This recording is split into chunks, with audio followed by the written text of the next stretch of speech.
Hi guys, I'm sharing you a detailed study plan for upcoming 75 days. So നമുക്കിനി 90 days ഇല്ല. So നമുക്കിനി ഉള്ളത് 75 days നമുക്ക് എക്സാമിനുള്ളൂ. ഓക്കെ, സോ അങ്ങനെയാകുമ്പോൾ so dealing some frequently asked questions asked by students. അതായത് ഇപ്പോഴും ഒരു ക്ലാരിറ്റി കിട്ടാത്ത അല്ലെങ്കിൽ ഇപ്പോഴും സ്റ്റുഡൻസിന് ഒരു കൺഫ്യൂഷൻ ആകുന്ന ചില ഏരിയാസ് നമുക്കിവിടെ ക്ലാരിഫൈ ചെയ്യാം. സോ അതിൽ വരുന്ന ഒന്നാണ് നമുക്ക് എത്ര പ്രാവശ്യം നമ്മൾ റിവിഷൻ ചെയ്യണം, അതുപോലെ തന്നെ നമുക്ക് മോക്ക് ടെസ്റ്റസ് നമ്മൾ അപ്പിയർ ചെയ്യണം, അതുപോലെ തന്നെ നമുക്ക് ഒരു ഡീറ്റെയിൽഡ്, അതായത് ആ ഒരു 75 അല്ലെങ്കിൽ 60 ഡേയ്സിലേക്കുള്ള ഒരു ഡീറ്റെയിൽഡ് സ്റ്റഡി പ്ലാൻ. ദെൻ നമുക്ക് മെത്തേഡ് ഓഫ് സ്റ്റഡി, നമുക്ക് ഏത് രീതിയിലാണ് നമ്മൾ പ്രിപ്പയർ ചെയ്യേണ്ടത്, അതുപോലെ നമ്പർ ഓഫ്, അതായത് ഒരു ഡേ നമുക്ക് ഈച്ച് ഡേ നമ്മൾ എത്ര സബ്ജക്റ്റ് നമ്മൾ എടുക്കുകയാണെന്നുള്ളത്. ഓക്കെ, അപ്പോൾ ഈ എക്സാമിൻ്റെ ആ ടൈമിലേക്കാണ് നമുക്ക് ഇങ്ങനത്തെയൊക്കെ ഡൗട്ട്സ് കാര്യങ്ങളൊക്കെ വരും. ഓൾറെഡി ബിഫോർ നമ്മൾ ഈ വീഡിയോയിലേക്ക് പോകുന്നതിന് മുമ്പ് ഓൾറെഡി ഒരു പ്ലാനൊക്കെ ഉണ്ടാക്കി അത് ഫോളോ ചെയ്യുന്നതാണെങ്കിൽ you can follow that, it's up to you. Then till the time ഒരു പ്ലാൻ പ്രിപ്പറേഷൻ സ്റ്റാർട്ട് ചെയ്തില്ല, ഒരു പ്ലാനൊന്നും ഉണ്ടാക്കിയില്ല, അങ്ങനത്തെ ആൾക്കാരാണെങ്കിൽ you can follow this. Okay, അതായത് ഇത് അങ്ങനെ തന്നെ ഫോളോ ചെയ്യണമെന്നല്ല, ഒരു ജസ്റ്റ് ഒരു മോഡലായിട്ട്, ഓക്കെ, ഒരു മോഡലായിട്ട് നിങ്ങൾക്ക് എടുക്കാം. So till here clear. So the next one, നമ്മളിതിൽ ഫസ്റ്റ് നമ്മൾ പറഞ്ഞു കഴിഞ്ഞാൽ നമുക്ക് റിവിഷനാണ്. ഓക്കെ, സോ നമുക്ക് മെയിനായിട്ടുള്ളൊരു കാര്യമാണ് നമുക്ക് CA എക്സാംസിൽ നമുക്ക് റിവിഷൻ്റെ ഒരു കാര്യം. സോ നമ്മൾ റിവിഷൻ നമുക്ക് എത്ര പ്രാവശ്യം നമ്മൾ ഓരോ സബ്ജക്റ്റും അല്ലെങ്കിൽ ഓരോ പേപ്പർ നമ്മൾ റിവൈസ് ചെയ്യണം. സോ എന്തുകൊണ്ടാണ് നമുക്ക് ഈ റിവിഷൻ, എന്തുകൊണ്ടാണ് റിവിഷൻ? നമ്മളിപ്പം ഒരു 3 പ്രാവശ്യമെങ്കിലും നമ്മളൊരു പേപ്പർ നമ്മൾ റിവൈസ് ചെയ്തിട്ടുണ്ടാകണം. 3 പ്രാവശ്യമെങ്കിലും ഒരു പേപ്പർ നമ്മൾ റിവൈസ് ചെയ്തിട്ടുണ്ടാകണം അറ്റ്ലീസ്റ്റ് എന്നാണ് പറയുന്നത്. ഓക്കെ, സോ ഇതിൻ്റെ ഹെൽപ്പ് എന്ന് വെച്ച് കഴിഞ്ഞാൽ നമുക്കറിയാം ഓരോ എക്സാംസിനും ഇടയിൽ നമുക്കത് 1.5 ഡേയ്സാണ് നമുക്ക് ഓരോ എക്സാംസിനിടയിലുള്ള നമുക്ക് പിന്നെ ഒരു ടൈം റിവൈസ് ചെയ്യാനുള്ള ടൈം. നമ്മളിപ്പോൾ നമ്മൾ റിവിഷൻ ചെയ്യും തോറും, നമ്മളിപ്പോൾ ഒരു 3 പ്രാവശ്യമൊക്കെ റിവിഷൻ ചെയ്യും തോറും എന്താ സംഭവിക്കുന്നത് വെച്ച് കഴിഞ്ഞാൽ നമുക്ക് അവിടെ ടൈം നമുക്ക് സേവ് ചെയ്യും, അതുപോലെ തന്നെ നമ്മുടെ സ്പീഡും കൂടും. ഓക്കെ, ടൈം നമ്മൾ കുറയും. അതായത് നമുക്ക് ആ ഒരു ചാപ്റ്റർ നമ്മളിപ്പോൾ ഒരു ഫസ്റ്റ് പ്രാവശ്യം നമ്മളൊരു 2 മണിക്കൂർ എടുത്തിട്ടുണ്ടെങ്കിൽ പിന്നെ നമ്മളത് റിവിഷൻ ചെയ്യുമ്പോൾ നമുക്കൊരു 1 മണിക്കൂറോ അല്ലെങ്കിൽ 45 മിനിറ്റ്സൊക്കെ നമുക്ക് എടുക്കുകയുള്ളൂ. അപ്പം നമുക്ക് അവിടെ ടൈം സേവ് ചെയ്യാൻ പറ്റും, അതുപോലെ തന്നെ നമ്മുടെ സ്പീഡ് കൂടും. ഓക്കെ, ഇതാണ് മെയിനായിട്ടുള്ളത്. അപ്പം നമുക്ക് ഈ ഒരു നമ്മൾ എഫക്റ്റീവായിട്ട് നമ്മൾ റിവൈസ് ചെയ്യുമ്പോൾ നമുക്ക് 1.5 ഡേയ്സിലേക്ക് നമ്മൾ ആ ഒരു റിവിഷൻ, അതായത് ഒരു പേപ്പർ നമ്മൾ 1.5 ഡേയ്സിലേക്ക് നമ്മൾ റിവൈസ് ചെയ്ത് തീർക്കാനുള്ള ഒരു കപ്പാസിറ്റിയിൽ നമ്മൾ എത്തിയിട്ടുണ്ടാകണം. ഓക്കെ, ഇതാണ് മെയിൻ തിങ്, ഇതാണ് ഫസ്റ്റ് ബെനിഫിറ്റ്. രണ്ടാമത്തെന്ന് വെച്ച് കഴിഞ്ഞാൽ നമുക്ക് good grip on the concept. Okay, അതായത് over the concepts for exams. Okay, അപ്പോൾ എക്സാമിൽ നമുക്ക് ഓരോ കോൺസെപ്റ്റിനും മേലും നമുക്കൊരു ഗ്രിപ്പ് ഉണ്ടായിരിക്കും. സോ നമുക്ക് കോൺസെപ്റ്റ് ഗ്രിപ്പ് ഉണ്ടാകുമ്പോൾ നമുക്കത് റിവൈസ് ചെയ്യാൻ നമുക്ക് നേരത്തെ പറഞ്ഞ പോലെ തന്നെ നമ്മൾ ഫസ്റ്റ് എടുത്ത ടൈമിനേക്കാളും കുറഞ്ഞ ടൈം നമുക്ക് മതി. ഓക്കെ, ഇതാണ് രണ്ടാമത്തെ ബെനിഫിറ്റ് എന്ന് പറയുന്നത്. ദെൻ സ്റ്റിൽ നമുക്കിപ്പം 75 ഡേയ്സിന് താഴെയാണെങ്കിലും 75 ഡേയ്സിന് കുറവാണെങ്കിലും നമുക്ക് സ്റ്റിൽ നമുക്ക് എന്താണ് 3 റിവിഷനുള്ള ടൈം നമുക്കിവിടെ ഉണ്ട്. ഓക്കെ, 3 ഡേയ്സിനുള്ള ടൈം നമുക്കിവിടെ ഉണ്ട്. ഓക്കെ, അപ്പോൾ ഇതാണ് നമുക്ക് റിവിഷനെ കുറിച്ച് പറയാനുള്ളത്. ഇനി നമുക്ക് മെത്തേഡ് ഓഫ് സ്റ്റഡി, നമ്മൾ എങ്ങനെ പ്രിപ്പയർ ചെയ്യണം, എങ്ങനെ പഠിക്കണം എന്നുള്ളതിനെക്കുറിച്ചാണ്. ഫസ്റ്റ് നമുക്ക് പറയുന്നത് വെച്ചാൽ കോൺസെപ്ച്വൽ അണ്ടർസ്റ്റാൻഡിംഗ് ആണ്. കോൺസെപ്ച്വൽ അണ്ടർസ്റ്റാൻഡിങ്,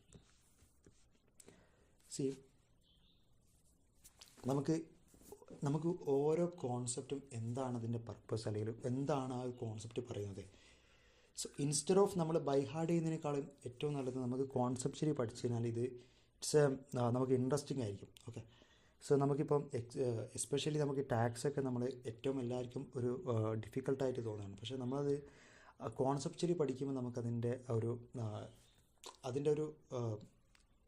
ഇൻട്രസ്റ്റ് നമുക്ക് മനസ്സിലാവും. ഓക്കെ, സോ അപ്പം ഫസ്റ്റ് നമുക്ക് വേണ്ടത് കോൺസെപ്ച്വലി ഫൗണ്ടേഷൻ നമുക്ക് വേണം. അതായത് നമുക്കതിൻ്റെ കോൺസെപ്ച്വൽ അണ്ടർസ്റ്റാൻഡിങ് നമുക്ക് ആദ്യം ഉണ്ടായിരിക്കണം. ഓക്കെ, സോ അതിന് നമ്മൾ എന്ത് ചെയ്യണമെന്ന് വെച്ച് കഴിഞ്ഞാൽ നമ്മൾ സെൽഫ് സ്റ്റഡി ആയിരിക്കും നമുക്ക് വേണ്ടത്. സെൽഫ് സ്റ്റഡി ഓൾറെഡി നമ്മൾ ക്ലാസ്സൊക്കെ കഴിഞ്ഞിട്ടുണ്ടാവും, അല്ലെങ്കിൽ അതായത് ക്ലാസ് ജസ്റ്റ് നമ്മൾ ക്ലാസ് കണ്ടതുകൊണ്ട് നമ്മൾ പഠിച്ചില്ല. ഓക്കെ, അപ്പോൾ നമ്മൾ ക്ലാസ് കഴിഞ്ഞാൽ എന്ത് ചെയ്യണം, നമ്മൾ സെൽഫ് സ്റ്റഡി നടത്തിയിട്ട് നമ്മൾ എന്ത് ചെയ്യണം, ആ ഒരു കോൺസെപ്ച്വൽ അണ്ടർസ്റ്റാൻഡിങ് ഗെയിൻ ചെയ്യണം. ഓക്കെ, ദെൻ രണ്ടാമത്തത് നമുക്ക് ഇപ്പം നമ്മൾ റിവൈസ് ചെയ്യുന്ന സമയത്ത് നമുക്ക് വരുന്ന ഒരു കാര്യമാണ് നമുക്ക് റീകോൾ ചെയ്യാൻ പറ്റാത്തൊരവസ്ഥ, അൺഎബിൾ ടു റീകോൾ എന്ന് പറയുന്നൊരു പ്രോബ്ലം.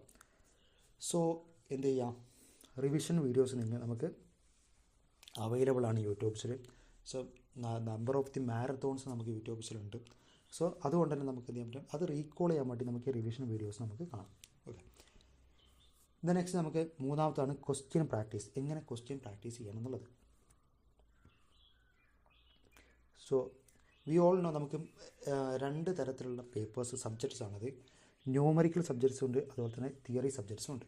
ഓക്കെ, സോ ന്യൂമറിക്കൽ സബ്ജക്ട്സിൽ തന്നെ നമുക്ക് രണ്ട് രീതിയിലുള്ള ക്വസ്റ്റ്യൻസ് ആണ് നമ്മളിവിടെ ഫേസ് ചെയ്യുന്നത്. ഒന്ന് ലോങ് ക്വസ്റ്റ്യൻസ്, അതുപോലെ തന്നെ നമുക്ക് short questions. So long questions വെച്ചാൽ എന്താണെന്ന് വെച്ച് കഴിഞ്ഞാൽ ഇപ്പം അഡ്വാൻസ് അക്കൗണ്ട്സൊക്കെ പിന്നെ പഠിച്ചവർക്കറിയാം, കൺസോളിഡേഷൻ നമുക്ക് വലിയൊരു നമ്പർ ഓഫ് പിന്നെ സ്റ്റെപ്സ് വരുന്നതാണ്. അതുപോലെ തന്നെ ഇപ്പം FM-ലാണെങ്കിൽ ക്യാപിറ്റൽ ബഡ്ജറ്റിംഗ്, ഇൻവെസ്റ്റ്മെൻറ്റ് ഡിസിഷൻ്റെ, അതായത് നമ്മൾ ഒരു ക്വസ്റ്റ്യൻ നമ്മളോട് ചോദിക്കുന്നത് വെച്ച് കഴിഞ്ഞാൽ ഇപ്പം ഇൻവെസ്റ്റ്മെൻറ്റ് ഡിസിഷനിലൊക്കെ തന്നെയാണെങ്കിൽ നമുക്കൊരു മെഷീനറി റീപ്ലേസ് ചെയ്യുന്നത് നമ്മൾ എത്തിപ്പെടേണ്ട ഒരു കൺക്ലൂഷൻ എന്ന് പറയുന്നത് മെഷീനറി നമ്മൾ റീപ്ലേസ് ചെയ്യണോ വേണ്ടയോ എന്നുള്ളതാണ്. അല്ലെങ്കിൽ NPV പോസിറ്റീവാണോ നെഗറ്റീവാണോ എന്നാണ് നമുക്ക് നോക്കേണ്ടത്. അതായത് അല്ലെങ്കിൽ ഒരു പ്രൊജക്റ്റ് നമ്മൾ അക്സെപ്റ്റ് ചെയ്യണോ റിജക്റ്റ് ചെയ്യണോ എന്നാണ് നമ്മൾ അവിടെ ഒരു കൺക്ലൂഷൻ എത്തേണ്ടത്. പക്ഷേ അതിൻ്റെ മുന്നേ നമ്മൾ എത്ര സ്റ്റെപ്സ് നമ്മൾ കവർ ചെയ്തിട്ടാണ് വരുന്നത്. അപ്പോൾ ഇങ്ങനെയുള്ള സ്റ്റെപ്സുള്ള ക്വസ്റ്റ്യൻസൊക്കെയാണ് നമുക്ക് ഈ ലോങ് ക്വസ്റ്റ്യൻസിൽ, അതായത് നമ്പർ ഓഫ് സ്റ്റെപ്സ് നമുക്ക് അതിലുണ്ടായിരിക്കും. സോ ഇങ്ങനത്തെ ക്വസ്റ്റ്യൻസ് നമ്മൾ എങ്ങനെ പ്രിപ്പയർ ചെയ്യാമെന്ന് വെച്ച് കഴിഞ്ഞാൽ, so the return practice is must. Okay, നമ്മൾ എഴുതി തന്നെ പഠിക്കണം. ബൈ ഹാൻഡ് നമ്മൾ എഴുതി തന്നെ പഠിക്കുക, അതാണ് മെയിനായിട്ട് ഫസ്റ്റത്തെ റിട്ടേൺ പ്രാക്ടീസ് ഉണ്ടായിരിക്കണം. ദെൻ നെക്സ്റ്റ് രണ്ടാമത്തെ വെച്ചാൽ നമ്മൾ ഒരു പ്രാവശ്യം നമ്മൾ എഴുതി, അല്ലെങ്കിൽ നമ്മൾ എഴുതി വെച്ചാൽ അതിൻ്റെ ഒരു കോപ്പി നമ്മൾ എന്ത് ചെയ്യാം, പ്രിസർവ് ചെയ്യാം. ഓക്കെ, അതായത് നമ്മൾ കീപ്പ് ചെയ്യുക, ആ ഒരു അതിൻ്റെ കോപ്പി നമ്മളെ കയ്യിൽ തന്നെ വെക്കാം ഫോർ നെക്സ്റ്റ് റിവിഷൻ, നമുക്ക് അടുത്ത പ്രാവശ്യം നമ്മൾ റിവൈസ് ചെയ്യുമ്പോൾ. ഓക്കെ, സോ അങ്ങനെയാണ് നമുക്ക് എന്ത് ചെയ്യാൻ പറ്റും, ടൈം സേവ് ചെയ്യാൻ പറ്റും. നമ്മളിപ്പോൾ ഒരു ക്വസ്റ്റ്യൻ എടുത്തിട്ട് നമ്മളത് ഒരു 20 to 30 മിനിറ്റ്സ് നമ്മൾ അത് എഴുതി ബൈ ഹാൻഡ് നമ്മൾ എഴുതി പഠിച്ചു. ഓക്കെ, നമ്മൾ 20 to 30 മിനിറ്റ്സ് നമ്മളെടുത്തു. പക്ഷെ നമ്മളിതിനി കോപ്പി നമ്മൾ കീപ്പ് ചെയ്തില്ലെങ്കിൽ വീണ്ടും നമ്മൾ രണ്ടാമത് ഇതാക്കുമ്പോൾ ഇതേപോലെ തന്നെ നമ്മൾ എന്ത് ചെയ്യാം, 20 to 30 മിനിറ്റ് നമുക്ക് എടുക്കും. നമ്മൾ മനസ്സിലാക്കണം, നമുക്ക് ആ ഒരു പേപ്പർ മാത്രമല്ല, നമുക്ക് ബാക്കി 5 പേപ്പേഴ്സ് നമുക്ക് കവർ ചെയ്യാനുള്ളതാണ്. സോ അതുകൊണ്ട് എന്ത് ചെയ്യണമെന്ന് വെച്ച് കഴിഞ്ഞാൽ ഇതിൻ്റെ ഒരു കോപ്പി കീപ്പ് ചെയ്യുക. അപ്പോൾ നമുക്ക് നെക്സ്റ്റ് റിവിഷൻ ചെയ്യാൻ മതി, ഈ കോപ്പി നമ്മൾ റെഫർ ചെയ്താൽ മതി. നെക്സ്റ്റ് അതുപോലെ തന്നെ നമ്മൾ സ്വന്തമായിട്ട് on questions solving approach. Okay, നമ്മൾ തന്നെ സെൽഫായിട്ട് എന്ത് ചെയ്യാം, സോൾവ് ചെയ്യാൻ നോക്കുക. ഓരോ ക്വസ്റ്റ്യൻസ് നമ്മൾ സെൽഫായിട്ട് സോൾവ് ചെയ്യാൻ നോക്കുക. അതുപോലെ തന്നെ ഇപ്പം നമ്മളിപ്പോൾ ഒരു വലിയ ക്വസ്റ്റ്യൻ എടുത്തു കഴിഞ്ഞാൽ നമുക്കതിൽ നമ്പർ ഓഫ് അഡ്ജസ്റ്റ്മെൻറ്റ്സ് ഉണ്ടാകും. ഓക്കെ, സോ അപ്പോൾ അതിൽ ഏതെങ്കിലും അഡ്ജസ്റ്റ്മെൻറ്റിൽ നമ്മൾ സ്റ്റക്കാകുന്നതാണ്, നമുക്ക് മുന്നോട്ട് പോകാൻ, നമുക്ക് ഫോർവേഡ് ചെയ്യാൻ പറ്റുന്നില്ലെങ്കിൽ നമ്മൾ എന്ത് ചെയ്യുക, ആ ക്വസ്റ്റ്യൻ നമ്മൾ ചെയ്തതിന് ശേഷം നമ്മൾ ആ അഡ്ജസ്റ്റ്മെൻറ്റിന് ഒരു എക്സാമ്പിൾ, അല്ലെങ്കിൽ നമ്മളൊരു അഡ്ജസ്റ്റ്മെൻറ്റിന് നമുക്ക് എന്താണ് ഒരു ക്യാപ്സ്യൂൾ പോലെ നമ്മളൊരു ഫിഗർ നമ്മൾ സെൽഫായിട്ട് തന്നെ നമ്മൾ എന്ത് ചെയ്യുക, ഒരു എക്സാമ്പിൾ പോലെ ആ ഒരു അഡ്ജസ്റ്റ്മെൻറ്റിന് മാത്രം നമ്മൾ എന്ത് ചെയ്യുക, ഒരു ഫിഗർ ഇട്ടിട്ട് ഒരു എക്സാമ്പിൾ നമ്മൾ ചെയ്ത് നോക്കുക. ഒരു ക്വസ്റ്റ്യൻ നമ്മൾ തന്നെ പ്രിപ്പയർ ചെയ്യുന്നു, നമ്മൾ തന്നെ അത് സോൾവ് ചെയ്യുന്നു. അപ്പം ആ ഒരു അഡ്ജസ്റ്റ്മെൻറ്റ് നമുക്ക് എന്താണ്, അതിൽ ഗ്രിപ്പ് ഉണ്ടാവും. ഓക്കെ, നെക്സ്റ്റ് അതുപോലെ തന്നെ കീപ്പ് നോട്ടിങ് ഡൗൺ നമ്മൾ മിസ്റ്റേക്സ് കാര്യങ്ങൾ. ഇപ്പം എന്തെങ്കിലും അഡ്ജസ്റ്റ്മെൻറ്റ് നമുക്ക് മിസ്റ്റേക്ക് കാര്യങ്ങളൊക്കെ ഉണ്ടെങ്കിൽ നമ്മളത് നോട്ട് ചെയ്യുക. അതുപോലെ തന്നെ നമ്മൾ ഓരോ ക്വസ്റ്റ്യൻസ് നമ്മൾ ചെയ്യുമ്പോഴും അസംഷൻസ്, ഇപ്പം IC എടുത്തിരിക്കുന്ന അസംഷൻസ് എന്തൊക്കെയാണെന്ന് നമ്മൾ എന്ത് ചെയ്യാം, ഒന്ന് നോട്ട് ചെയ്ത് വെക്കാം. ഓക്കെ, അപ്പം ICA മൊഡ്യൂളിൽ എന്താണോ ICA പറഞ്ഞിരിക്കുന്ന അസംഷൻസ് അത് എന്ത് ചെയ്യാം, നമ്മൾ ഫോളോ ചെയ്യാം. അപ്പോൾ അങ്ങനെയാണെങ്കിൽ നമുക്ക് എന്ത് ചെയ്യാൻ പറ്റുള്ളൂ, മാർക്ക് ഗെയിൻ ചെയ്യാൻ പറ്റുള്ളൂ. അപ്പോൾ അതാകുമ്പോൾ നമ്മൾക്ക് എക്സാമിന് അങ്ങനെ ഒരു ക്വസ്റ്റ്യൻ വരുമ്പോൾ നമുക്ക് ഒരു കൺഫ്യൂഷൻ വരില്ല. അതായത് ഈ അസംഷൻ എടുക്കണോ, മറ്റേ അസംഷൻ എടുക്കണോ എന്നുള്ളൊരു കൺഫ്യൂഷൻ നമുക്ക് ഉണ്ടാവില്ല. അത് ഇപ്പോൾ എക്സാമ്പിൾ ഇപ്പം പറഞ്ഞു കഴിഞ്ഞാൽ ഇപ്പം നമ്മളിപ്പം ഇക്വിറ്റി ഷെയർ ക്യാപിറ്റലിൻ്റെ കേസ് എടുത്തു കഴിഞ്ഞാൽ ഇക്വിറ്റി ഷെയർ ക്യാപിറ്റലിൽ നമ്മളിപ്പം ഫേസ് വാല്യൂ എന്ന് പറയുന്ന സാധനം നമുക്ക് ആക്ച്വലി നമുക്ക് ഫേസ് വാല്യൂ എന്ന് പറയുന്ന സാധനം നമുക്ക് തന്നിട്ടില്ലെങ്കിൽ ക്വസ്റ്റ്യൻ തന്നിട്ടില്ലെങ്കിൽ എത്രയാണ് തന്നിട്ടില്ലെങ്കിൽ ഇറ്റ് വിൽ അസ്യൂം ₹10 നമ്മൾ 10 രൂപയാണെന്ന് നമ്മൾ അസ്യൂം ചെയ്യണം. അപ്പോൾ ഇങ്ങനത്തെ ചില അസംഷൻസ് കാര്യങ്ങളൊക്കെ IC എടുത്തിട്ടുണ്ട്. അപ്പോൾ അതെന്ത് ചെയ്യുക, അതൊന്ന് നോട്ട് ചെയ്ത് വെക്കുക.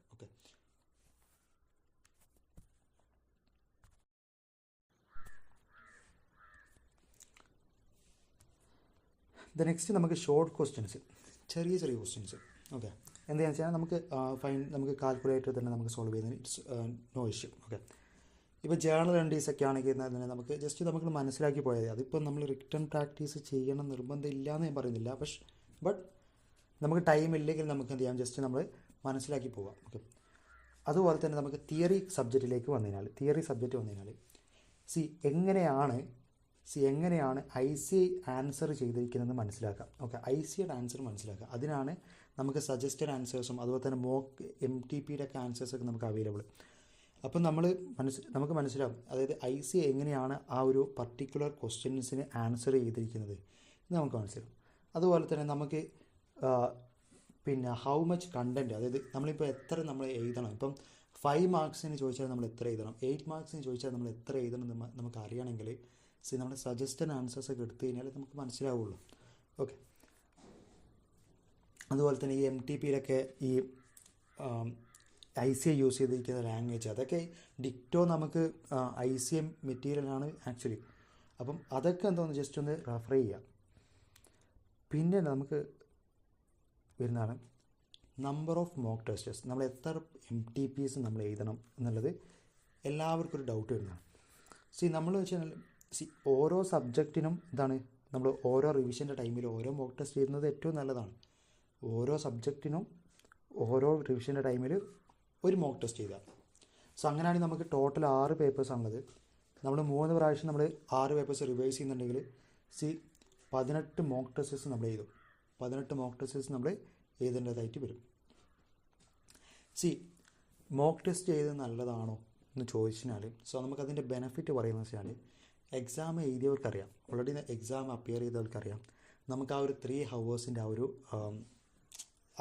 നമുക്ക് ആ ഒരു ടൈം അഡ്ജസ്റ്റ് ചെയ്യാനുള്ളൊരു ഡിഫിക്കൽട്ടി. ഇപ്പോൾ എസ്പെഷ്യലി നമുക്ക് ഈ ഒരു പ്രാക്ടിക്കൽ പേപ്പേഴ്സിനൊക്കെ നമുക്ക് നല്ലോണം ഫീൽ ചെയ്യാറുണ്ട്, അഡ്വാൻസ് അക്കൗണ്ട്സ് ഒക്കെ പോലത്തത്. ആ ഒരു ടൈം അഡ്ജസ്റ്റ്മെൻറ്റ് നമുക്ക് റെഡി ആവണമെങ്കിൽ നമ്മളിങ്ങനെ MTP നമ്മൾ ചെയ്ത് നോക്കിയേ പറ്റും. അതുപോലെ തന്നെ നമുക്ക് സ്ട്രെസ്സ് അല്ലെങ്കിൽ എക്സാം ആൻസൈറ്റി കാര്യങ്ങളൊക്കെ കുറയണമെങ്കിൽ നമുക്ക് എക്സാം വരുന്നതെന്ന് വെച്ച് കഴിഞ്ഞാൽ നമുക്ക് ആഫ്റ്റർനൂൺ നമുക്ക് 2 to 5 നമുക്ക് എക്സാം ടൈം എന്ന് പറയുന്നത്.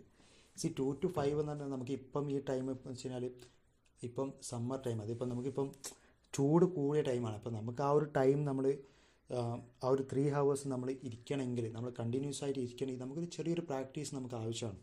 അപ്പോൾ അങ്ങനെയാണെങ്കിൽ നമുക്കൊരു പിന്നെ MTP കൊണ്ടൊക്കെ നമുക്കത് ഹെൽപ്ഫുള്ളായിരിക്കും. അപ്പോൾ അതൊന്ന് നോട്ട് ചെയ്ത് വെക്കാം. നെക്സ്റ്റ് നമുക്ക് ഒരു ഡീറ്റെയിൽഡ് അപ്പോൾ നമുക്ക് ഒരു 75 അല്ലെങ്കിൽ 60 ഡേ പ്ലാൻ, ഒരു ഡേയ്സിലേക്കുള്ളൊരു പ്ലാൻ നമുക്ക് ഡീറ്റെയിൽ ആയിട്ടൊരു സ്റ്റഡി പ്ലാൻ പറയാം. ഇപ്പോൾ നമുക്കിപ്പോൾ ഒരു 75 ഡേയ്സാണ് നമ്മൾ എടുക്കുന്നതെങ്കിൽ, ഇപ്പോൾ നമുക്കിപ്പോൾ ഒരു 75 ഡേയ്സാണ് നമ്മുടെ കയ്യിലുള്ളത്. അതായത് ഇപ്പം ഫെബ്രുവരി 15 to ഫെബ്രുവരി 50 to 2 മെയ് അങ്ങനെയാണെങ്കിൽ നമ്മൾ ടോട്ടൽ നമുക്ക് 75 ഡേയ്സാണ് നമുക്കുള്ളത്. നമ്മൾ ഓൾറെഡി പറഞ്ഞു നമുക്ക് 6 സബ്ജക്റ്റിന് നമ്മൾ 3 പ്രാവശ്യം റിവിഷൻ ചെയ്യുന്നുണ്ട്. അതിന് നമ്മൾ എന്ത് ചെയ്യുന്നുണ്ട്, 18 മോക്ക് ടെസ്റ്റസ് എഴുതുന്നുണ്ട്. അപ്പോൾ അങ്ങനെയാണെങ്കിൽ 6 സബ്ജക്റ്റിന് 3 റിവിഷൻ ചെയ്യുന്ന സമയത്ത് നമുക്ക് 0.5 ഡേയ്സ്, അതായത് ഹാഫ് ഡേ നമ്മൾ എന്ത് ചെയ്യുന്നു, നമ്മൾ മോക്ക് ടെസ്റ്റ് ചെയ്താൻ വേണ്ടി എടുക്കുന്നുണ്ട്. അപ്പോൾ അങ്ങനെ എടുത്തു കഴിഞ്ഞാൽ നമുക്ക് 9 ഡേയ്സ് 9 ഡേയ്സ് നമ്മൾ മോക്ക് ടെസ്റ്റ് ചെയ്താൻ വേണ്ടിയിട്ട് നമുക്ക് പോകും.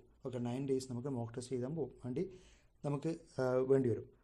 അപ്പോൾ അങ്ങനെ നമുക്ക് മൈനസ് ചെയ്തതിനാൽ അതിൽ നിന്ന് മൈനസ് ചെയ്തതിനാൽ പിന്നെ നമുക്ക് നെറ്റ് നമുക്ക് കിട്ടുന്ന ഡേയ്സ് എന്ന് പറയുന്നത് 66 ഡേയ്സ് നമുക്ക് കയ്യിലുണ്ടാവുക. അപ്പോൾ ഈ 66 ഡേയ്സിലാണ് നമ്മൾ പ്രിപ്പയർ ചെയ്യേണ്ടത്. അപ്പോൾ ഇങ്ങനെ തന്നെ ചെയ്യണമെന്ന് ഞാൻ പറഞ്ഞില്ല, പക്ഷേ ഇറ്റ്സ് ജസ്റ്റ് എ മോഡൽ. നിങ്ങൾക്കിതിൽ ഇത് വേണമെങ്കിൽ ഫോളോ ചെയ്യാം.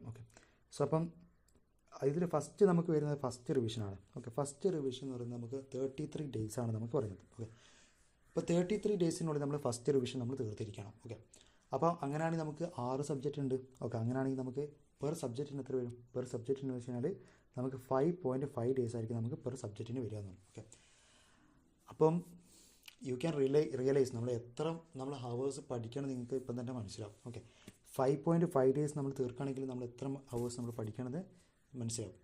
അതുപോലെ തന്നെ നമുക്ക് സെക്കൻഡ് റിവിഷന് വേണ്ടി നമ്മൾ എടുക്കുന്നത് പിന്നെ 70 days ആണ്. 17 ദിവസമാണ് നമ്മൾ സെക്കൻഡ് റിവിഷൻ എടുക്കുന്നത്. നമ്മൾ 6 സബ്ജക്റ്റിന് വേണ്ടി ഇതാക്കി. ഇപ്പോൾ നമുക്ക് പെർ സബ്ജക്റ്റിന് അങ്ങനെയാണെങ്കിൽ എത്ര ഉണ്ടാവും? 3 days. 3 ഡേയ്സിനുള്ളിൽ നമ്മൾ ആ ഒരു 6 സബ്ജക്റ്റ് നമ്മൾ 6 അല്ല, ഒരു സബ്ജക്റ്റ് നമ്മൾ റിവൈസ് ചെയ്യണം സെക്കൻഡ് റിവിഷനിൽ. ദെൻ നെക്സ്റ്റ് നമ്മൾ ഗോ ടു തേർഡ് റിവിഷനിലേക്ക് പോകുമ്പോൾ 9 days ആണ് നമുക്ക് തേർഡ് റിവിഷനിലേക്ക് വരുമ്പോൾ. സോ തേർഡ് റിവിഷൻ നമുക്ക് 9 days കൊണ്ട് തീർക്കണം. 6 സബ്ജക്റ്റാണ്. അങ്ങനെയാണ് പെർ സബ്ജക്റ്റ് നമുക്ക് 1.5 days. 1.5 days നമുക്ക് എക്സാമിൻ്റെ ആ ഒരു ടൈം, എക്സാമിൻ്റെ ഇടയിലുള്ള ആ ടൈമിൻ്റെ ആ ഒരു റിവിഷൻ ടൈം കിട്ടും. ഓക്കെ, അപ്പോൾ ഇങ്ങനെ ചെയ്താലേ നമുക്ക് തീരുള്ളൂ. നമ്മൾ ആ എക്സാമിന് മുമ്പുള്ള 1.5 daysലേക്ക് നമുക്ക് റിവൈസ് ചെയ്ത് നമുക്ക് തീരുള്ളൂ. ഓക്കെ, അങ്ങനെ ആ ഒരു സ്പീഡിലേക്ക് നമ്മൾ എത്തണം. ഇപ്പോൾ ഇതാണ് നമുക്ക് ഈ ഒരു 75 daysലേക്കുള്ളത് പ്ലാൻ എന്ന് പറയുന്നത്.